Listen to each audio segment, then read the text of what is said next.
Just because I poke fun at the stories I read and or fan art featured in my videos doesn't mean that anyone should harass the creators of anything featured in this show. Cyberbullying is a serious issue that damages people emotionally and psychologically, sometimes to the point of self-harm and or suicide. Please keep any and all criticism constructive and reasonable for all parties involved. Thank you. Hey guys, what's up? It's Golfcat bringing you the pilot episode of Not Sure If Troll, the show where I read that special type of crappypasta that could just be an intentionally bad troll pasta for all we know. In today's episode, I will be reading Insane Serenity, which has an entire introductory paragraph in all caps. I'm not even kidding. Now, without further ado, enjoy the show, guys.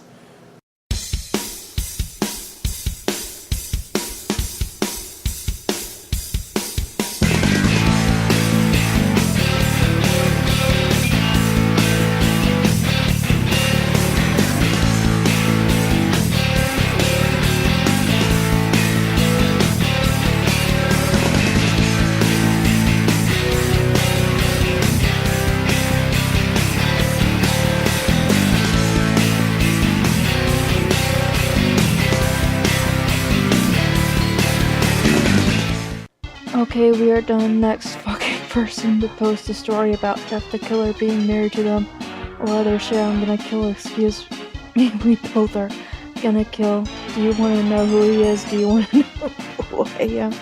Oh, I know one special, but Serenity Rose, a girl who hates with Jeff and goes on a killing spree. No, I'm not so popular, but that's because I thought Jeff was a retard for posting his story so every unsolved case could be pointed to him.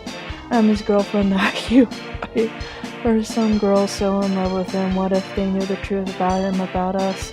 Would they still love him? Would they hate me? I'm gonna tell the story. We both are gonna put our feelings, but like Jeff told me, he doesn't know how to explain it, what happened, but I'll tell you this, I'm glad it did. I'm glad it...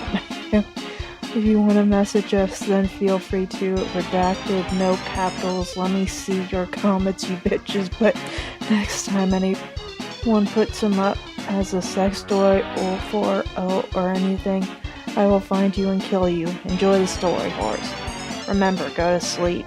Yes, if you see Jane, Jeff said to tell her to give his watch back.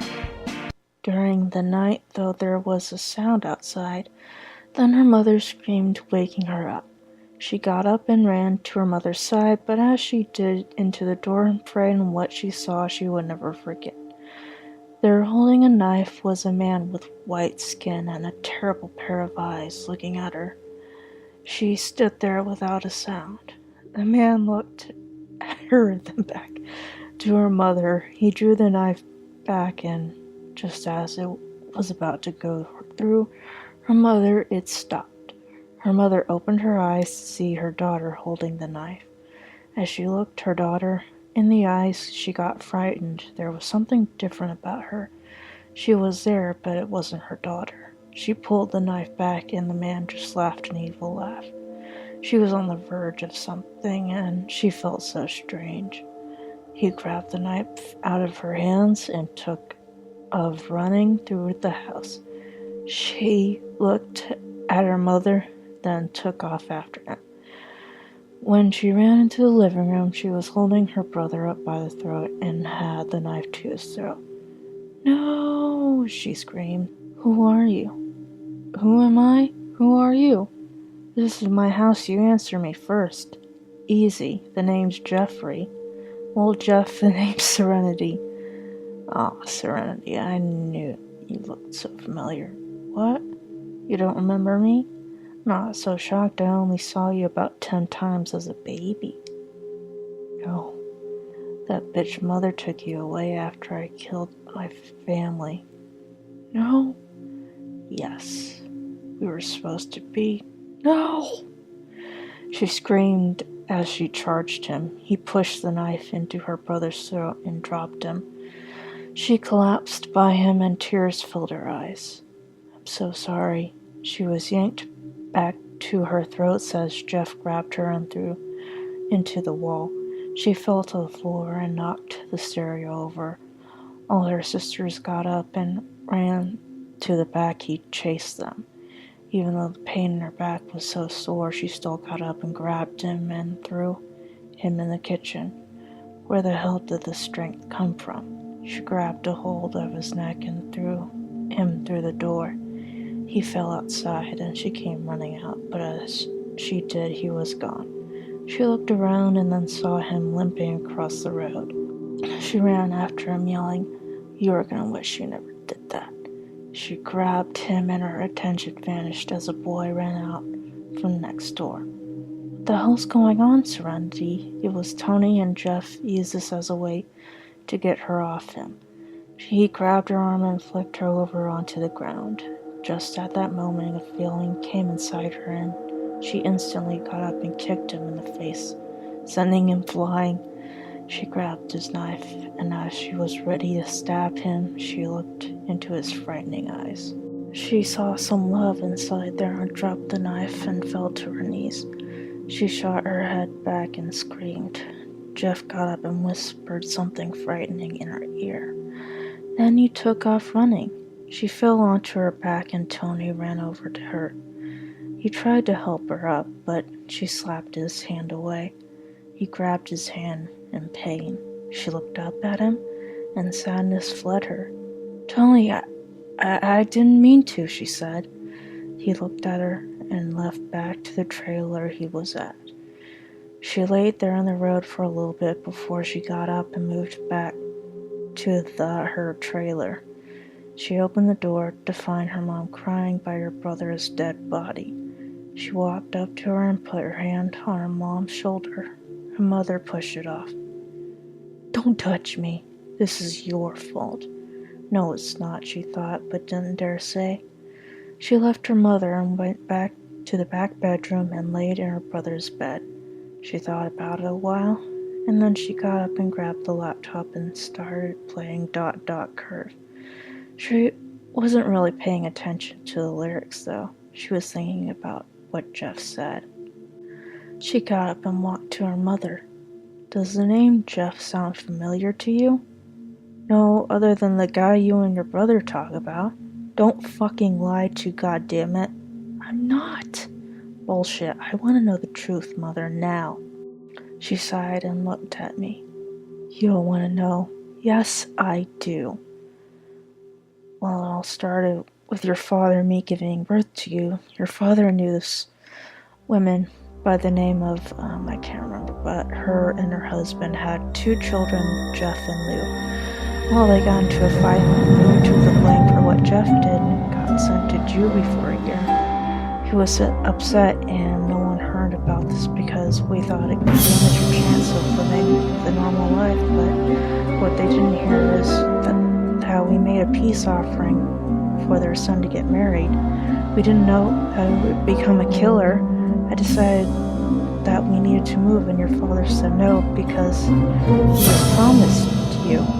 I told him that after what happened to him being set on fire, he wouldn't want and there was something different about him.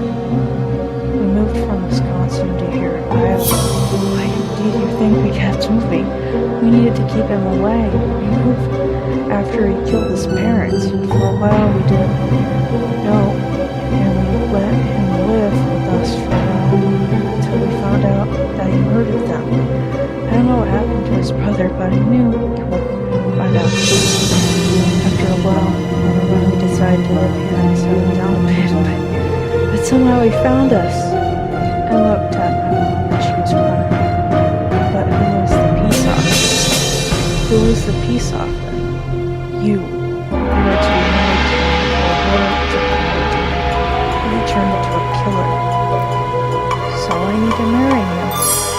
But no, he's different now, and he's so ugly now. He's a killer. What is a killer, Mom, huh? Someone that kills people, or someone that was killed on the inside out? Why are you defending him? But he's still so ugly you wouldn't want to be with him anyway, so shut up, ugly just a word hideous people used to call beautiful people. He just needs to give him the benefit of the doubt. She looked at her mother, and then out of nowhere this pain in her stomach emerged, and she felt like she could kill someone. She couldn't pull the pain away. She looked into the kitchen to the silverware drawer where the knives are. She looked at the kids and her mom. She refused the feeling to kill them and ran out the door. She ran and kept running until she couldn't anymore. The feeling went away. She felt something was wrong. She took off running home as fast as she could. When she turned the corner, she fell to the side she saw was terrible. She ran from the house. She tried to go, and someone grabbed her by the arm. It was Tony. Let me go. No, I can't. They're in there. Please let me go. Sorry. She felt her knees crying so hard that she noticed Tony letting go of her. She didn't hear Tony scream and Jeff talking. Tony started running and fell. As he couldn't get up, Jeff was walking up to him. Jeff lifted a knife up, and as he stabs down into Tony's chest, he laughs like crazy. When Serenity finally came to, she was alone and scared for the first time in a few hours. She got up and looked around. Home was the only reason. Well, did Tony leave you? Jeff said. What? Oh, it's you. What do you want from me, huh? What did you do to him? Me? No, never. Well, maybe a little. He laughed at her in the most disturbing laugh ever. Where is he? What did you do? You're a fucking monster. Jeff jumped down from the tree he was in and went next to her. She was already pissed off enough she didn't give a fuck. She got up and pushed him away from her. How can someone who used to be so nice to his brother and became upset when he got sent to juvie become such an asshole? You know or knew what it was like to care about someone so much. He stayed outside for a while crying after he took the blame for something you did. I don't care if something in you snapped you or a killer, a monster. I know you still care for people. What? I know you know. I know. You try to act all innocent, but you know it was a terrible thing, what happened to you, but that doesn't mean you can kill. He grabbed her by the hair and started yanking her towards her burning trailer. You want to be beautiful, don't you? No. Shh. It's alright. You're gonna be so beautiful. You're gonna look like me.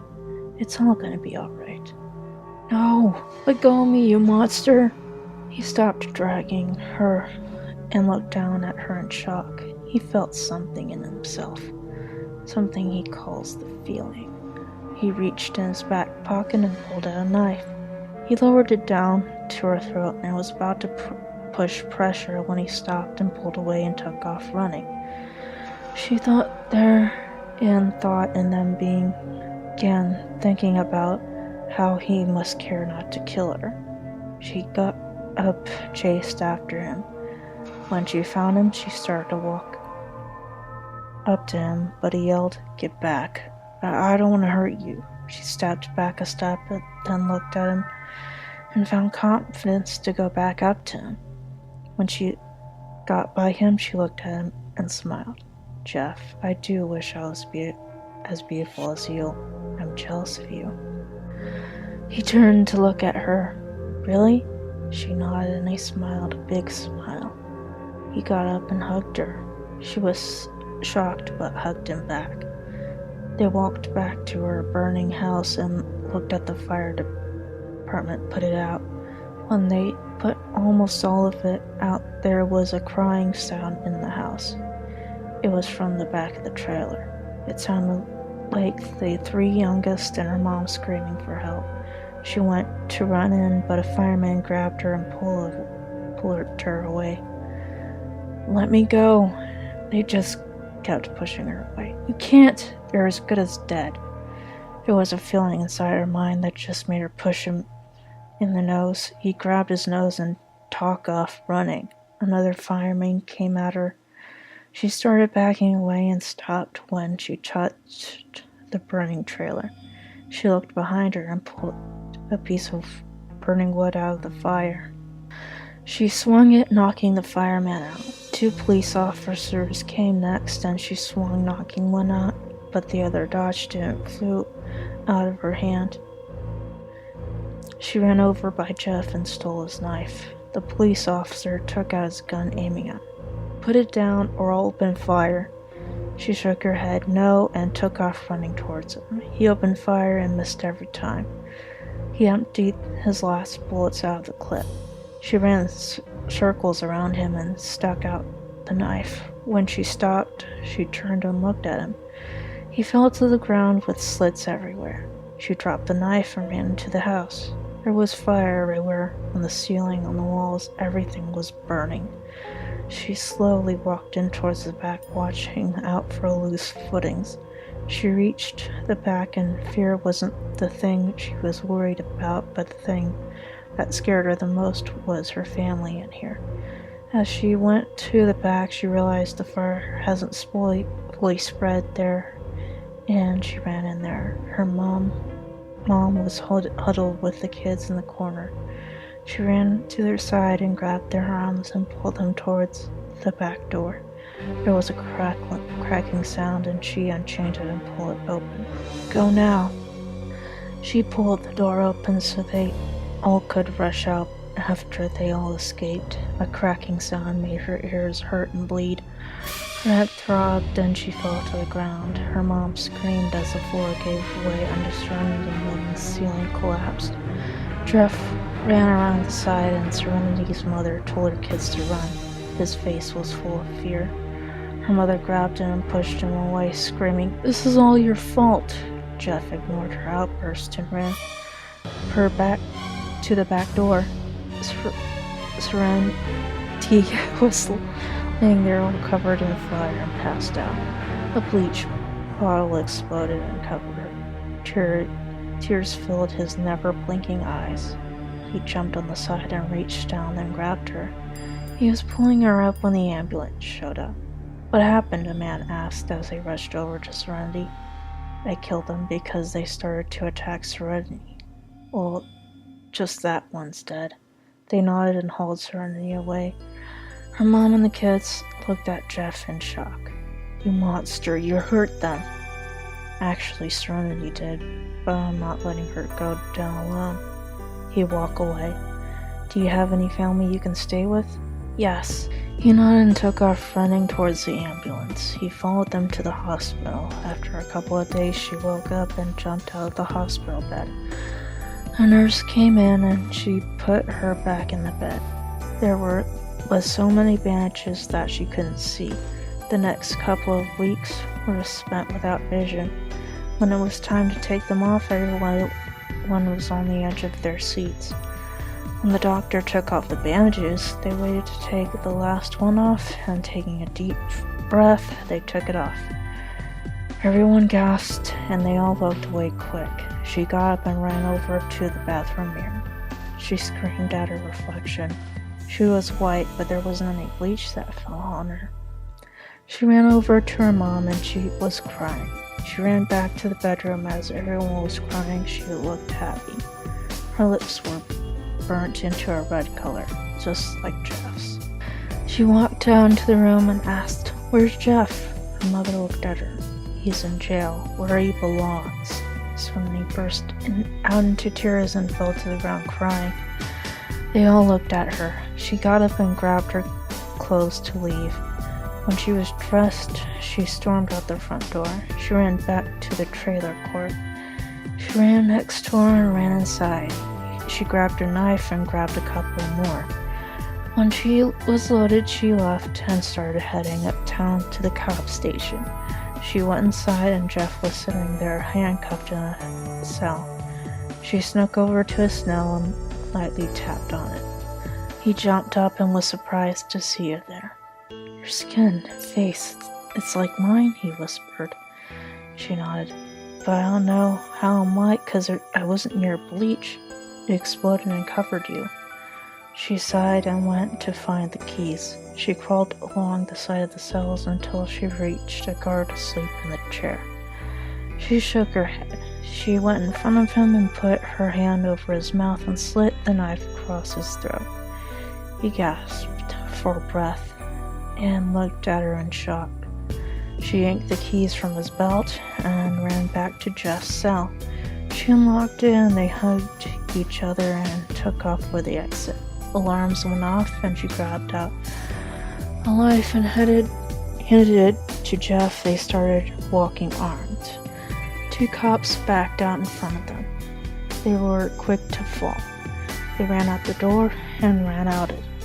They kept running until they were out of breath. They collapsed there in the road, panting.